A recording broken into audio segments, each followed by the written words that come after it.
Hi guys, welcome back to the FSeries channel, and if it's not welcome back, what the hell are you doing? Make sure you hit that big red subscribe button because every single Friday is an FSeries Friday.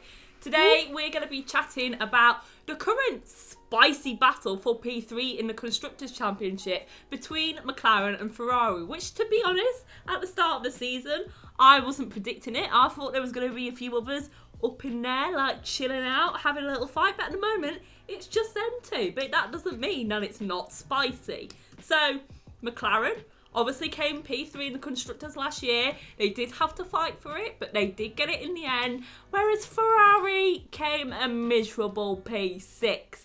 But Ferrari have decided they are going to turn up a little bit this year. They're having a big resurgence.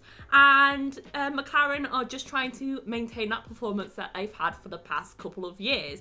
But I personally would say, and I feel like you girls would agree, and maybe the majority of our viewers would agree, that both teams are actually pretty evenly matched at the moment. And I would say that P3 could actually go either way. Hello. Quick insert from Steffi here to let you know that we filmed this in between the Spanish Grand Prix and the Monaco Grand Prix, so the championship standings, as Beth told us, have changed. So currently we have Lando Norris in P3 in the championship with 56 points. We have Charles Leclerc in P6 on 40 points, Carlos Sainz P7 on 38 points, and Daniel Ricciardo in P8 on 24 points. This means that McLaren is currently on 80 points and Ferrari is on 78 points. So with just 2 points difference, it is very close exiting the Monaco Grand Prix weekend. And on that note, I'll return the floor to Beef, so take it away. Now, the first point I want to get into is the teammates. They're obviously pretty even this year. We have Charles and we have Lando, who are in their third year with the team, and we have Carlos and Daniel, who are both new to their team, and they both actually have experience, and they both have experience in 3 different teams and then their current team. So I was actually looking at teammates and I was like, I literally can barely separate them, apart from Daniel's been in the sport a little bit longer than everyone else. So I just wanted to get your general thoughts, your feelings about the teammate situation. Is there one teammate that you think is going to pull ahead of the others? What are your general thoughts, ladies? I know I've just spoken at you for 3 minutes. Breathe. It's crazy though. It really is. I think, especially when looking at the teammates, they are just so similar in all of their characteristics. I think even before these switches to Daniel to McLaren and then Carlos to Ferrari, there were so many characteristics that people would put down for Daniel and Carlos. They are quite similar drivers in a way. They always got similar results. I would kind of class them as 2 just very similar drivers in a way. And obviously you've got Lando and Charles as the younger, I have to say, even though Daniel and Carlos aren't that much older. But you've got the Lando and the Charles, which are the kind of young force coming up. And, you know, it's crazy because they are so similar, and I think they're both going to work very well together. I think they're both going to be very respectable teammates for each other. Obviously, McLaren are on the up, and they are building themselves back up from the disappointing McLaren Honda time. And Ferrari obviously had that little dip, but then they're going to come up even further. I don't know if we're going to speak about it later, but obviously money comes into it. You know, Ferrari will have more money, so maybe they would end up popping themselves a little bit higher, maybe with the new reg started. But in terms of this year, oh my God, it's going to be so close. The teammates, as I've said, they're so similar to me.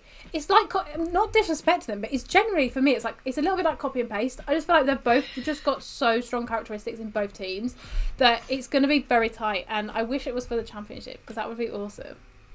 Yeah, what Kira said. She's absolutely hit the nail on the head there. I think these are the 2 strongest driver lineup pairing. This is the strong... let me start that one. These are the 2 strongest pairings on the grid right now, even ahead, I think, of the pairings of the Mercedes and the Red Bull. I think these are both very evenly matched drivers, which I don't think we can say for Mercedes and Red Bull. And I think that is what's making it very interesting as well, because what I will say about McLaren is that we've seen each of them be strong at different races so far. So Daniel was obviously really strong last time out in Spain, whereas Lando, got that podium in Imola. Yeah. Why was this only 3 races ago and I can't remember? It's not okay. So yeah, I think you can definitely see that there has been elements of strengths. I think Carlos has outqualified Charles a couple of times as well. So they are very evenly matched, and Daniel and Carlos are both coming into their own in the team. You can see that they've taken a couple of races to warm up, but they are both kind of on it now. And I think it's going to swing back and forth between both of the teammates. So yeah, definitely the strongest pairings on the grid and very, very well matched. Very excited to see what's going to happen between them, if there's going to be any spicy battles. Yeah, I agree with like both of you. I think when you just look at them, like you said, Steph, there's been times where Lando's been better on the weekend than Daniel, and it's been exactly the same in the Ferrari, and I think that is why it is so close, because they are like they are literally the same. Like one week Charles might have a bad race, and then it's like Carlos is better. So yeah, I do think it's like quite interesting, and I think it's something to like we should probably like keep looking at, because all it takes is just one weekend for one of them teams, for both drivers to have a bad race, for then one of them to like leapfrog the other, and I think that's like something that's really interesting. And yeah, I think they're quite equally matched at the moment. I think it's going to have to be something like a DNF or not getting out of Q2 that would actually like determine the points in the table. God, could you imagine if like a couple of years ago we said that this was going to be the lineups? We would have been like, what? What's going on? We would have like, we never would have got to the point where we were thinking there's barely anything to separate the two. But completely understand and completely agree with you gals. So next thing I wanted to come on to was team dynamic. We all know Ferrari, they have a few issues from time to time. The past couple of years haven't really been great when it comes to the team dynamic. Maybe this new lineup is going to help bring that and sort that out with the sort of like, this is the youngest lineup that Ferrari have ever had as well, we have to remember that. And McLaren have been building themselves back up for a while, which has been great to see. And I was wondering, is that here to stay, or is that only a matter of time before we see a decline? Because naturally we see in teams that sort of being the best of the best, or the best that you can be, it only lasts for a while until it comes crumbling down. So are Ferrari on the up with their team dynamic, and how long is McLaren's, I guess, sort of like new golden era that they're starting to find now, how long is that actually going to last? These are very long questions. I can't remember what you said at the beginning. We're talking about team dynamic. Yeah, I think the dynamics are working really well. I think all four of the drivers understand that it is a team game, and I think Charles, who experienced the difficult dynamic with Seb in 2019, where they were kind of both fighting for, you know, that team leader role, I don't think he necessarily wants to go there again, but I also kind of think that he knows that Ferrari's loyalties almost lie with him, so he's in a much more cushy position than Carlos. With McLaren, I think the dynamic is much chiller, much easier. I think a lot of people seem to assume that Daniel is this team leader because he has the most experience out of the two McLaren drivers, but I think Lando has really stepped into his own this year as well, and I do think that Daniel, having got out of that toxic dynamic with Max when he was at Red Bull, I think he's definitely trying to avoid a repeat of that. So I think the dynamics are working really well together so far. I don't think we've seen any issues, but pray tell, they will occur throughout the season. We cannot have 23 races and then not be an issue arise between these teammates. But we've already seen team orders. We've already seen team orders with McLaren, so could definitely see some more of those in the future. But I wonder if someone will disobey. Like a Valtteri Bottas, maybe, already. Yeah, I mean, I think they're working really well. I think the team dynamics are really nice. Honestly, I think, obviously, when Charles came up into Ferrari, it was his first year. I think he really wanted to come in and show that, you know, all that Ferrari had put into him was definitely worth it. And I think he felt probably pressure on his shoulders to make sure that he performed, not only for himself, but he said he was racing for Jules. He was obviously then racing for Antoine when he passed away, obviously racing for his dad. So there was so much pressure on his shoulder. He's came out and said, you know, I really want, obviously, I've been given this privilege to be a Ferrari driver and I want to make sure I do it right. Obviously, maybe it was a bit too much forceful. Sorry. But maybe it was a bit too much fight there. I think the 2019 season just didn't go the way it should have done. But now I think, obviously, Charles is the leader. We know that Carlos is going to be in that seat for a couple of years, and then Mick Schumacher will eventually go up. So obviously the priority is with Charles, and I think Carlos is just happy to be there, to be honest with you. I mean, he's definitely going to fight, but at the end of the day, you are in the Ferrari seat. And I think as well, it sounds weird, but because of COVID, we aren't getting as much interaction with the teams as we normally would, because obviously we can't do all of the social stuff. And actually, that's kind of giving me a distorted view on Ferrari this year, because I just don't see enough from them in a way, like in terms of just after the races to really know what's going on. And like I feel like this year it all looks great, but maybe it's because I haven't seen everything.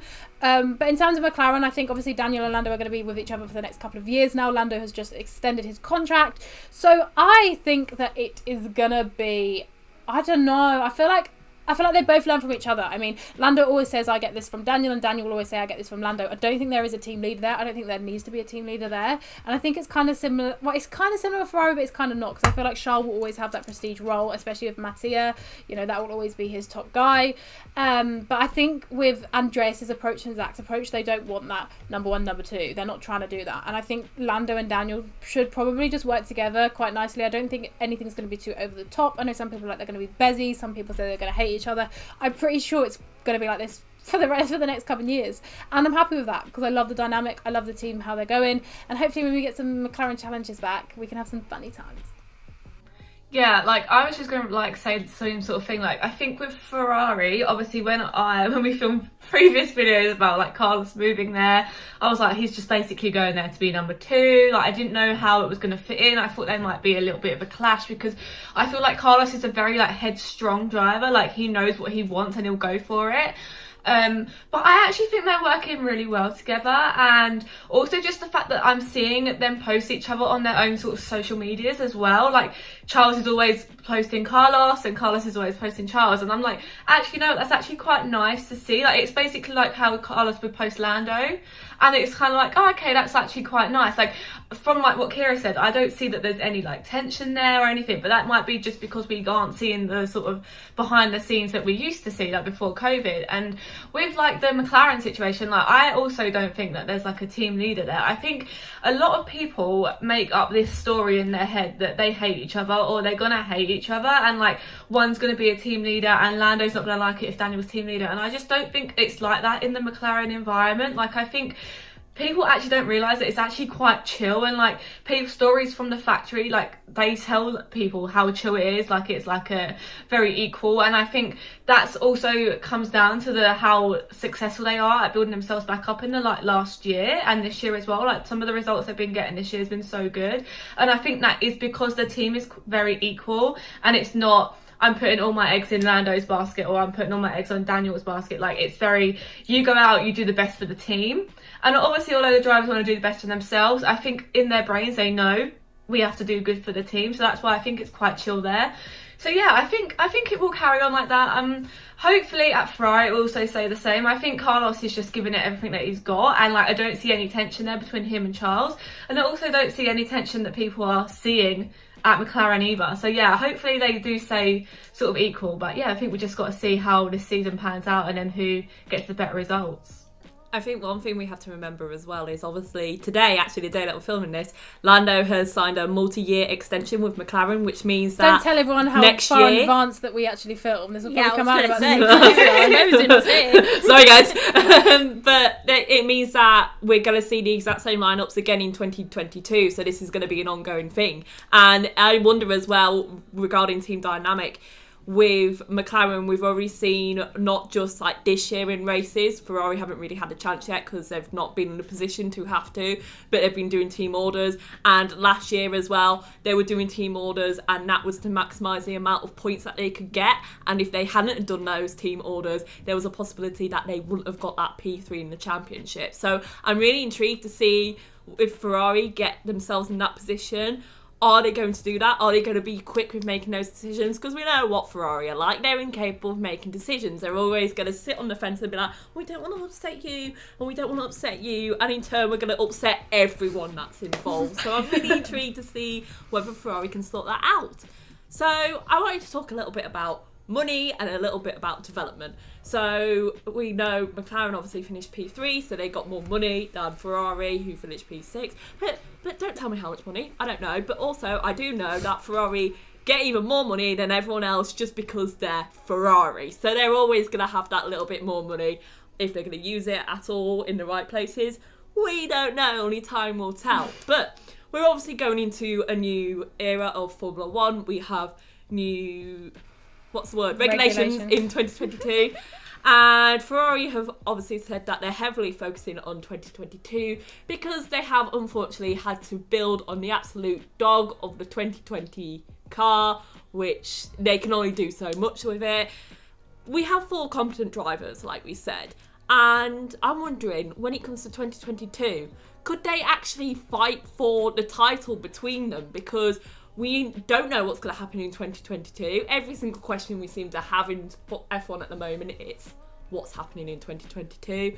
Could Ferrari and McLaren be the new Red Bull and Mercedes? I don't think that. in 2022. I think it will be a little bit But, too yeah. early.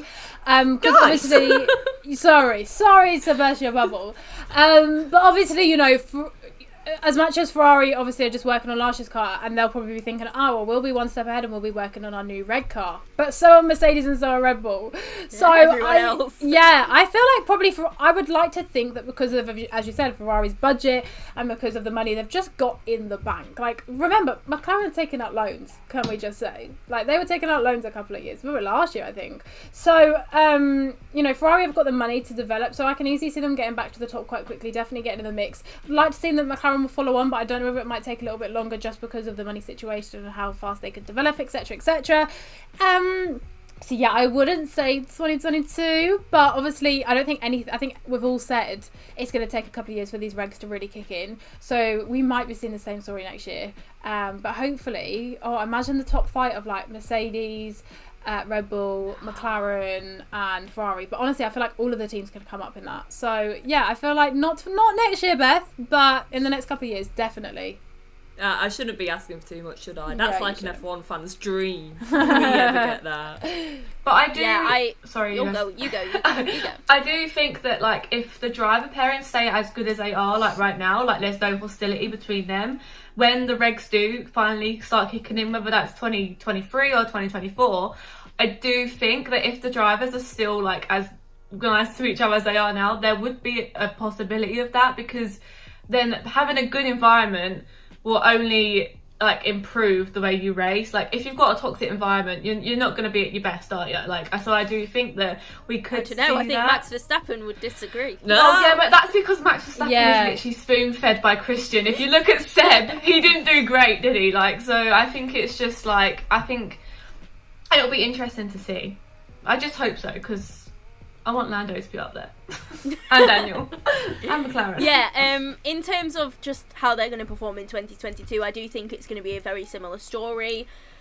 With Mercedes, I think, are still going to be at the top of their game next year, because they are just so far ahead of what everyone else is doing, so it would be hard to say that they're not going to be up at the top. But if Ferrari and McLaren can be up in that fight, it would be great. One thing I will say is that Ferrari have been earning the most amount of money for many years in Formula 1, for decades, and it has been years since they've won a championship. So where is all that money going, Ferrari? I hope it's going to something useful, and I hope the development is actually happening, and that you will sort it out for 2022, because I'd love to see you in a title fight. I don't know why I'm talking to Ferrari like they're watching Matty this. is watching the I'd love to F-Series see channel. you in a title fight. No, Steph is but threatening to look into his bank account. She's like, come on, Mattia, show me No, the in money. reality, Get your wallet no, out. seriously. McLaren versus Ferrari. The last time we got a proper McLaren versus Ferrari fight was like, when?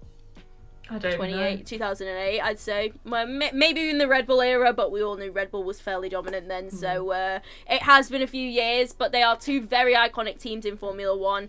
I will say that Daniel is the most experienced driver, so having him, and also the fact that Lando will have been with the team for so long, I think will really aid with development on that side, whereas how much can Carlos really add to the development of Ferrari when he knows he's only there for short term, and in reality he doesn't have as much experience with the Ferrari as Charles, or in Formula 1 as Daniel. Does that make sense? Yes, So it does. it'll be really interesting to see how that actually turns out in terms of development, but like you said, 4 really strong drivers, could go anyway.